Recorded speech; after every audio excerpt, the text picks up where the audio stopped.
Hi, my name is Sydney Eliza. Welcome. If you are new here, this is just a place where we can talk about true crime, cults, scams, conspiracy theories, basically whatever I find interesting. So if that sounds interesting to you, feel free to subscribe. But other than that, without any further ado, let's get right into it. Today we're going to be talking about the Lake Michigan Triangle, which is a part of the lake that a lot of disappearances and mysterious events happen. Lake Michigan comes from the Ojibwan word Michigami, which means large lake, which is very fitting because Lake Michigan is a large lake. It's the second biggest of all the Great Lakes, measuring in at 22,300 square miles. Now that we know a little bit about Lake Michigan, let's get into some of the urban legends surrounding the lake. So the first character we're going to be talking about is the Dog Man. Now he is, as you may expect, half dog and half man, and he is known to travel around the northern woods around Lake Michigan, being creepy, basically. The earliest recorded sighting of Dogman happened in 1887, and one of the most famous cases happened in 1938 when a few men were hunting and they saw this Dogman and they tried to shoot at him. This is my cat. She has decided to join the party. So Dogman, basically, he came and he was getting shot at, and then he ran away unharmed. So definitely a weird creature, to be sure. Next, we're going to be talking about the torch-like monster. Now this monster is known to have the head of a cat and a body of a lizard.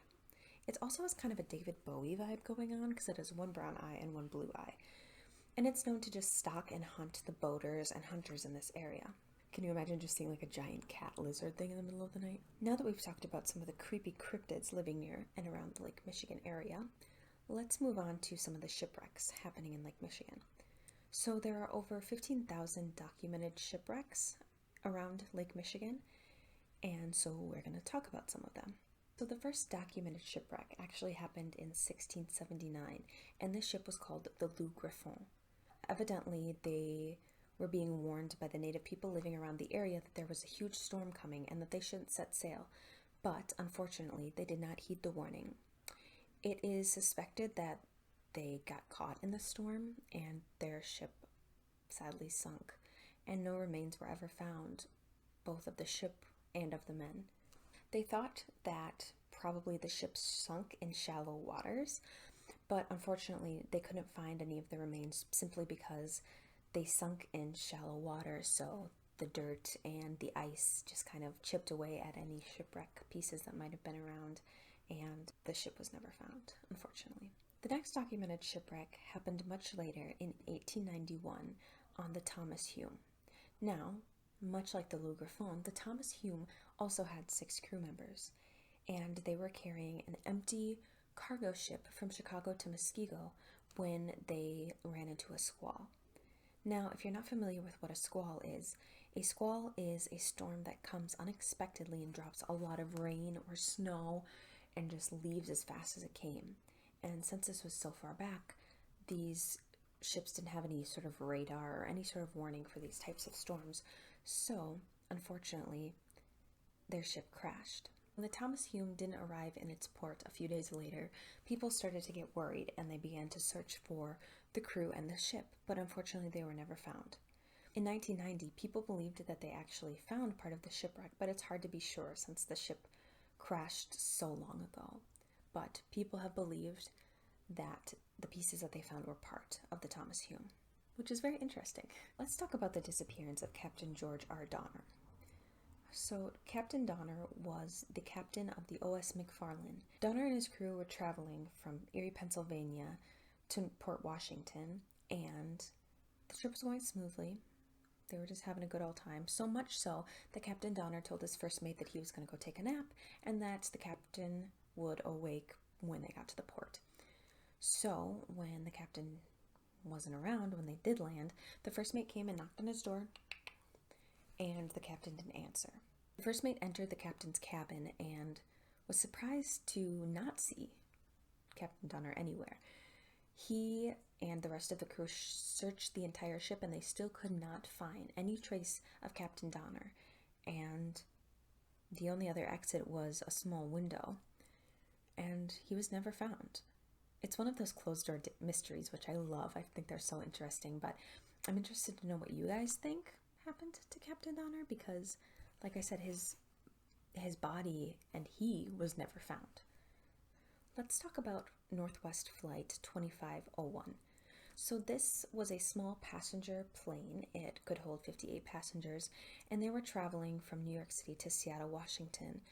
And when they were around the Lake Michigan Triangle area, Captain Robert Lind made a call to the towers back at the airport, asking him if he could descend about 2,500 feet as they were in the middle of an electrical storm. For some reason or another, I could not find why, the towers declined this request from Captain Lind, and that was the last communication they ever received from Flight 2501. No one heard anything from the plane at all, and when they didn't arrive at the Seattle airport, people were obviously worried. They combed and searched the entirety of Lake Michigan, but they couldn't find anything. Only when the bodies started washing up on the shore did they realize the grisly reality of what had actually happened. And it's just so sad and mysterious. Obviously, some sort of weather event was involved, but it's kind of mysterious to be sure. So last but certainly not least, let's talk about the strange disappearance of Stephen Kubacki. Now, Stephen Kubacki was a college student, and he decided that he was going to take a solo skiing trip across Lake Michigan during the winter time. In winter of 1978, he made this plan and he began his trip. Everything was normal until a few days later, a few snowmobilers found a mysterious backpack and some other supplies, and they filed a missing persons report because they couldn't find who these items belonged to. When authorities came, they realized that these items belonged to Stephen Kubacki, and they tried to follow any leads that they could possibly find.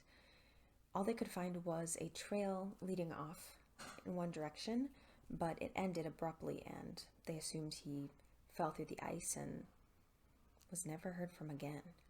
15 months later, Stephen woke up, and he realized that he was in Massachusetts, and he was wearing different clothes. He had a different backpack, he had $40 in cash, and he had different prescription eyeglasses as well, which I found to be the most interesting because, if you're going to get new glasses, it just seems super specific, super odd, and you wouldn't remember that. It's just eerie, it's weird. Luckily, Stephen had some family in the area, and he was able to find these family members and be reunited with his family at home. And I just can't imagine the utter relief that his parents probably felt when he finally, came home and they were able to see him and hug him and be with him. Just what a whirlwind of feelings they must have had. What's interesting is that Stephen never could remember anything that happened to him. He could just remember being cold, and then he just remembered waking up in Massachusetts. So a happy ending to a mysterious story. But it's interesting to think about what happened to him. How did he lose all that time? So now that we know some of the strange goings-on in the Lake Michigan area, let's talk about some of the theories people have come up with to why these phenomena are pretty regular around this area. So, of course, if you're going to have any type of conspiracy theories, UFOs has to be at the top of your list, which is why it's at the top of mine. So, a lot of people think that the Northwest Flight 2501 had something to do with UFOs. And this is because people reported sightings of these weird, unexplainable bright lights the night that the flight went down. And this could have simply been the flight making weird patterns in the storm, but people do think that aliens might have been involved in this case. Of course, you're going to have paranormal as one of the other theories. And this one, I'm not a strong believer in ghosts, but if you have that many shipwrecks and that much tragedy and heartbreak in one specific area, there's got to be a lot of unrestful souls in and around the area. So some people think that the Lake Michigan Triangle is just something paranormal going on. Other people think that it's a time portal. That would kind of explain the Stephen Kubacki case. He just fell into a time portal and woke up 15 months later. Honestly, the most level-headed theory that I think is most likely is just the weather. especially with these older shipwrecks, they didn't have great types of communication, so crashes and shipwrecks were way more common than they are today. Additionally, the weather around Lake Michigan and around the Great Lakes can be unpredictable because you have such a large body of water, and it can sometimes lead to unpredictable weather. One interesting tidbit that I found along the way happened to be the Lake Michigan Stonehenge. In 2007, a few professors developed this technology that used radar to look for these shipwrecks, since there are so many in the area. And they didn't find shipwrecks, but what they did find were these large rock structures that were shaped an awful lot like Stonehenge, which I'll try to insert some pictures because it's super interesting. They sent divers down to take a better look, and they found these ancient carvings dating back to 12,000 years ago. And they were carved into this stone.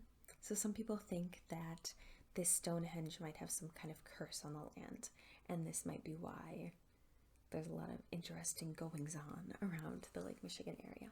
That is all I have for you guys. I hope you enjoyed this deep dive into Lake Michigan, and I would love to hear your guys' thoughts and conspiracy theories below. What do you think? What do you think is the best theory for all of these weird happenstances? Do you think it's the weather, or do you think it could be something more sinister? I'd love to hear it. If you enjoy this content and you want to see more, then I would suggest that you subscribe, but you definitely don't have to. No pressure, babe, no pressure. But I hope you guys have a wonderful rest of your day and continue to be the bad bitches that you are. I'll see you guys next time. Bye.